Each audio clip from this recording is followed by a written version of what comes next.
দর্শক আসসালামু আলাইকুম, কেমন আছেন? আশা করি অনেক বেশি ভালো আছেন। খুব দ্রুত এবং খুব সহজে আমরা এই চ্যানেলের মাধ্যমে আমরা সবাই মিলে একসাথে আরবিতে কথা বলা শিখব। দর্শক, আজকের ক্লাসটি আপনাদের জন্য অত্যন্ত গুরুত্বপূর্ণ। আমি খুব সহজ এবং খুব most of the important some sentence দিয়ে আমি কিছু বাক্য তৈরি করেছি।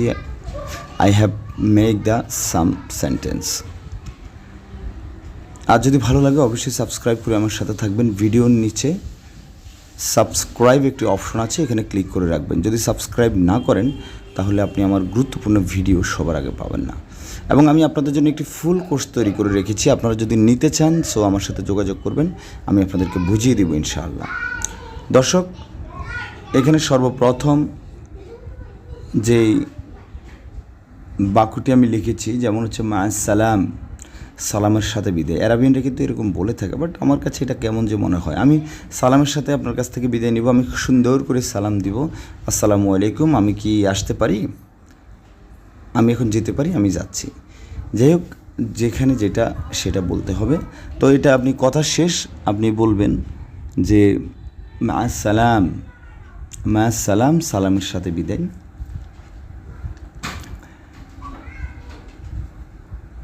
তাহলে কারো কাছ থেকে আপনি বিদায় নিচ্ছেন, বলতে পারেন মা সালাম, মা সালাম, সালামের সাথে বিদায়।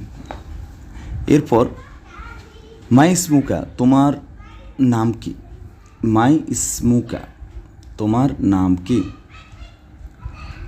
আপনি যদি কাউকে জিজ্ঞেস করেন যে তোমার নাম কি, এটা কি বলবেন, মাই ইসমুকা, তোমার নাম কি। অথবা এভাবে আপনি বলতে পারেন শুনো এসএম, নাম কি, শুনো এসএম ইনতা, শুনো মানিও কি, এস মানিও কি, শুনো এসএম ইনতা, তোমার নাম কি, অথবা এসএম ইনতা, তোমার নাম কি। এভাবে আপনি বলতে পারেন, কোনো সমস্যা নেই। সুপ্রিয় দর্শক, আবার সংক্ষেপে বলতে পারেন মাই ইসমুকা, আপনার নাম কি। তবে আপনাকে জানতে হবে, আমাকে জানতে হবে এসএম মানে হচ্ছে কি, নাম। এসএম মানে নাম। এখন আপনার হাতে একটা লাঠি আছে, আমি যদি বলি লাঠিটার নাম আমি জানি না, তো আমরা কি বলি বাংলাতে, এটার নাম কি। তো সেটা আরবিতে যদি আমরা বলতে যাই, আমরা কি বলবো, এস এসএম হাদা, এস এসএম হাদা। এস মানে কি, এসএম মানে হচ্ছে নাম, হাদা মানে এই, মানে এটার নাম কি। এখন উত্তর আপনি বলতেছেন জি, হাদা নাম, নাম মানে জি, হাদা আসা, আসা মানে লাঠি, হাদা আসা, এটা লাঠি।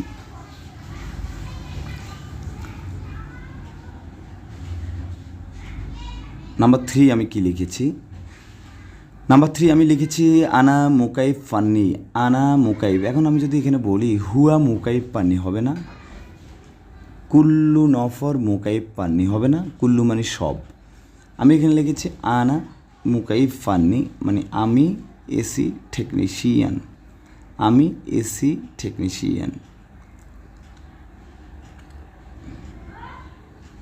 মুকাইব মানে হচ্ছে এসি, ফান্নি মানে টেকনিশিয়ান, এটা মাথায় রাখবেন। ফান্নি মানে কি, টেকনিশিয়ান। মাকিনা মানে কি, মেশিন, যদিও এখানে লেখা নেই। তো এখন আমি লিখেছি, আমি যদি বলি আমার বাবা একজন এসি টেকনিশিয়ান, আনা আবু মুকাইব পান্নি, আমার বাবা একজন এসি টেকনিশিয়ান। দর্শক, তাহলে এই মুকাইফ মানে কি, এসি। আমরা শিখেছি মুকাইফ মানে হচ্ছে এসি, আনা মানে আমি, ফান্নি মানে হচ্ছে টেকনিশিয়ান।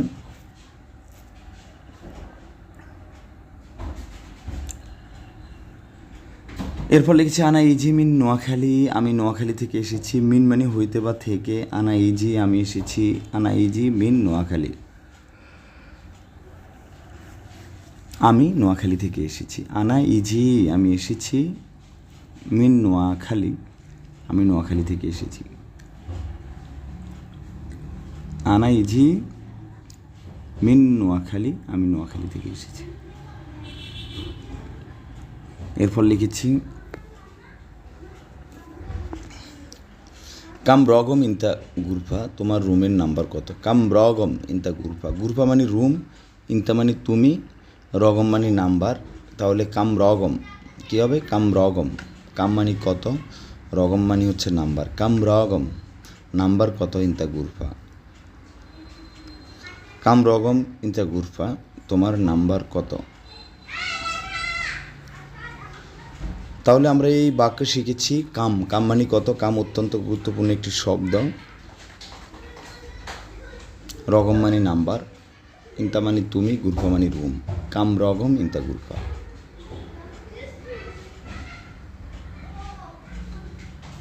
তোমার নাম্বার কত।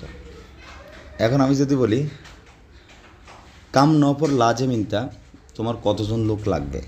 দর্শক, আমি একটু ক্লাসের বাইরে যাচ্ছি আপনাদের বোঝার সুবিধার্থে, একটু শিখাতে চাচ্ছি আপনাদেরকে।